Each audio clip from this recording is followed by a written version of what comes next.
Halo semuanya, kembali lagi bersama saya Arun. Masih melanjutkan dari bagian sebelumnya yang setelah Dewi Kehidupan bertindak untuk menyelamatkan Tangsan. Singkat cerita, mereka bergegas pergi lalu bertemu dengan Xiao Bing dan kawan-kawan. Namun alih-alih ingin menyelamatkan Tangsan dengan mudah, mereka tiba-tiba dikejutkan dengan kedatangan Dewa Samsul yang nampak tak terima dengan keputusan istrinya. Saat Dewa Kehancuran datang, dia membawa bawahan 7 dewa tingkat 1 andalannya. Tak hanya itu, ratusan sosok dewa tingkat 2 dan tingkat 3 juga dibawanya. Sehingga dari sini bisa diambil kesimpulan kalau Dewa Samsul ingin melakukan perang besar-besaran terhadap dewa yang memberontak. Dewi Kehidupan hanya bisa terdiam saat mendengar pertanyaan Samsul. Dia nampak bodoh amat dan langsung melindungi teman-teman Xiao Bing dengan domain kehidupan yang meskipun domain penghancur Dewa Samsul sangatlah kuat, namun ketika ditutupi domain kehidupan istrinya, aura Samsul seketika tidak berdampak apapun. Diketahui kalau seandainya dua kelompok ini bertarung, maka itu akan terjadi pertarungan yang sangat sengit. Meskipun Dewa Kehancuran membawa bawahan yang banyak, namun tak dapat dipungkiri kalau di sisinya hanya ada 7 dewa tingkat pertama. Sementara dewa tingkat 2 dan 3 lainnya itu hanya bisa jadi komentator dan penonton VIP.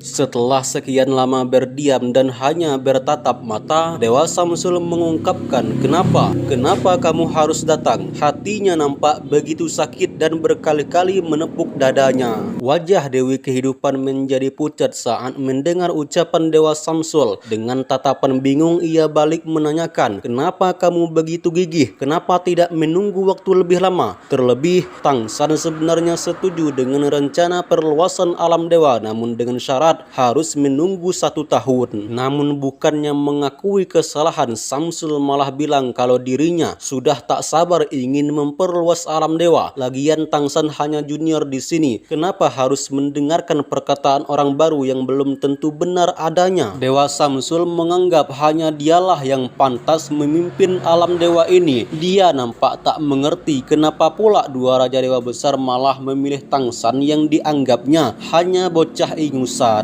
Dewa Samsul menambahkan kalau dirinya hanya ingin melakukan yang terbaik bagi alam dewa. Maka dari itu dia menyingkirkan Tangsan yang selalu kontra akan pendapatnya. Setelah semuanya selesai, percayalah alam dewa akan menjadi sangat kuat dan bahkan dapat mempromosikan orang berbakat untuk menjadi dewa. Setelah Dewa Samsul curhat, tiba-tiba terdengar suara gadis kecil bergema di udara. Hanya karena ingin memperluas alam dewa, Paman Ungu rela memenjarakan ayah dan ibu. Mengapa Paman Ungu menjadi seperti ini? Mengapa Paman Ungu telah berubah? Dan ya, mendengar itu, aura Dewa Samsul tiba-tiba turun. Dengan perasaan bersalah dia meminta maaf kepada wutong kecilnya kalau dirinya terpaksa melakukan semua ini. Namun tenang saja, setelah semuanya berakhir, Paman Ungunya ini berjanji akan membebaskan keluarga Wutong lalu hidup bahagia, sangat bahagia. Melihat kesombongan Dewa Samsul, Xiao Bing mengungkapkan kalau Samsul hanya berkata manis di hadapan dewa lainnya. Pada dasarnya, Samsul hanya ingin semua dewa di sini tunduk atas perintahnya. Tiba-tiba Samsul memandang Xiao Bing dengan tatapan dingin sebelum ia mengungkapkan kalau dirinya sudah menebak bahwa Tangsan pasti memiliki persiapan, dan persiapan tersebut tak lain dan tak bukan ialah Guru Yu Hao. Xiao Bing telah mewariskan posisi dewanya, namun ia tetap tinggal di alam dewa. Jangan berpikir dengan adanya Xiao Bing dia bisa mengacaukan semua rencananya. Mendengar itu, walaupun tidak memiliki posisi dewa, Xiao Bing nampak tak sedikit pun menunjukkan rasa takut. Malahan dia berkata dengan tegas kalau Samsul sudah dibutakan oleh kekuasaan dan kekuatan. Padahal dalam urusan ini tentunya Tangsan jauh lebih teliti kebanding dengan obsesi Dewa Samsul. Bahkan jika firasat Tangsan alasan salah itu sama sekali tidak mempengaruhi alam dewa. Sebaliknya, Dewa Samsul banyak mengorbankan energi Tian Yuan hanya untuk memperluas alam dewa. Namun pernahkah ia memikirkan kalau hal seperti itu dapat membuat fondasi alam dewa runtuh kapan saja? Bahkan jika firasat Tangsan benar adanya, maka Samsul lah dewa yang paling berdosa di alam dewa ini. Dan jika sudah demikian, Samsul telah membawa malapetaka melebihi perang Dewa Naga waktu itu. Namun Samsul tetaplah Samsul. Walaupun dinasihati sedetail mungkin, dia tetap kekeh pada pendiriannya. Raungan keras tiba-tiba terdengar dan kali ini ia nampak tak mau berbalas kasihan. Guntur ungu kehitaman tiba-tiba muncul dan siap kapan saja dilontarkan ke Xiao Bing. Tepat ketika guntur itu hampir menyambar Xiao Bing, Dewi Kehidupan akhirnya bertindak dengan mengangkat tangannya. Dan ya, satu kali tepisan saja mampu menghalau serangan Samsul. Dewa Samsul menatap dengan tajam sembari bertanya, bukannya kamu sudah berjanji setuju akan semua pendapatku? Namun Dewi Kehidupan bimbang tak mau menjawab satu kata pun. Bersamaan dengan hal itu, 7 dewa tingkat satu lainnya saling berhadapan dan masing-masing nampak mengeluarkan 7 cincin dewanya. Sementara dewa tingkat satu itu saling adu aura, Dewa Samsul sekali lagi bertanya, apakah kamu benar-benar ingin melawanku? Karena tidak mau menjawab, maka jangan salahkan Samsul jika dia bertindak kejam. Dan ya, 9 cincin di belakangnya keluar dengan perlahan. Guntur ungu kehitaman menyebar kemana-mana. Dan kali ini Dewa Samsul tak peduli dengan kawan maupun istri. Siapapun yang berani menghalangnya, itu berarti dia telah menjadi musuh. Namun jangan lupa kalau Dewi Kehidupan adalah Raja Dewa yang bagaimanapun juga tidak boleh diremehkan. Terlebih kultivasi dan zaman kehidupannya sama dengan Dewa Samsul.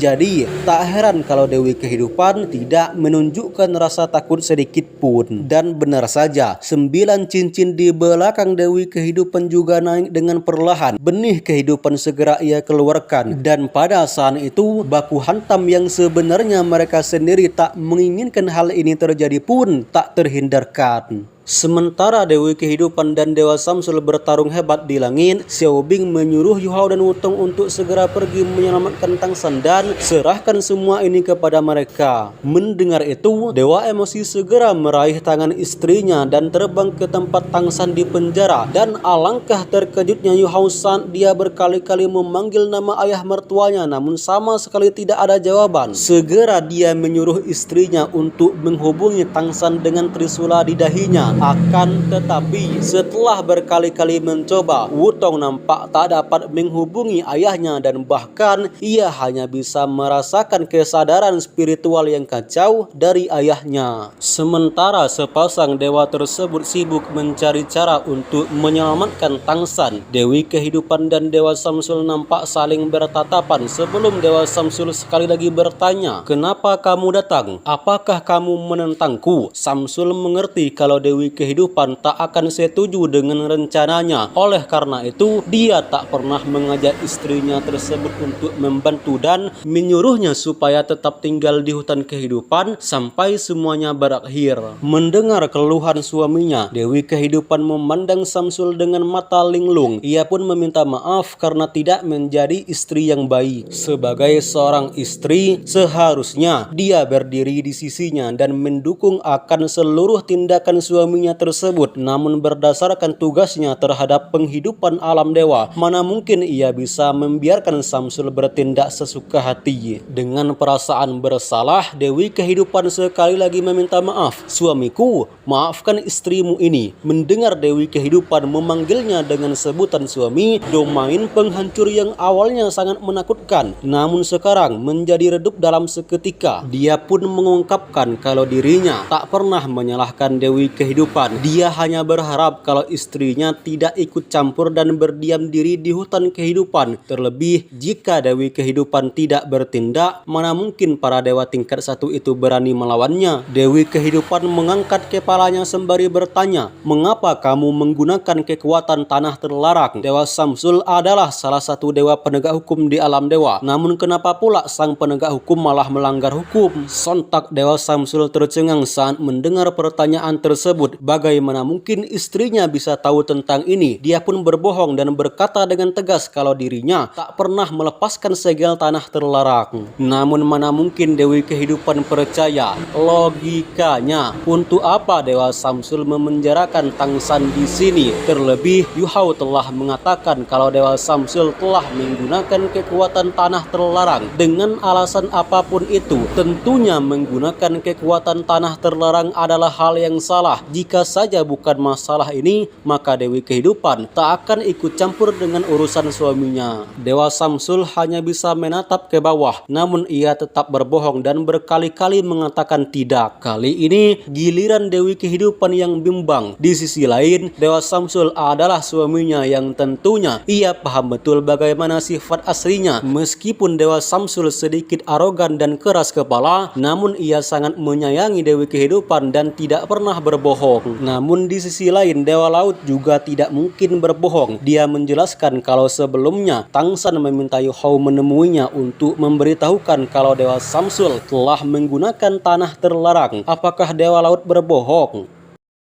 Intinya teman-teman, tanah terlarang itu pokoknya bahaya banget lah kalau digunakan, kalau dilepaskan segelnya. Pokoknya di episode kedepannya saya jelaskan ya. Pokoknya bahaya banget lah.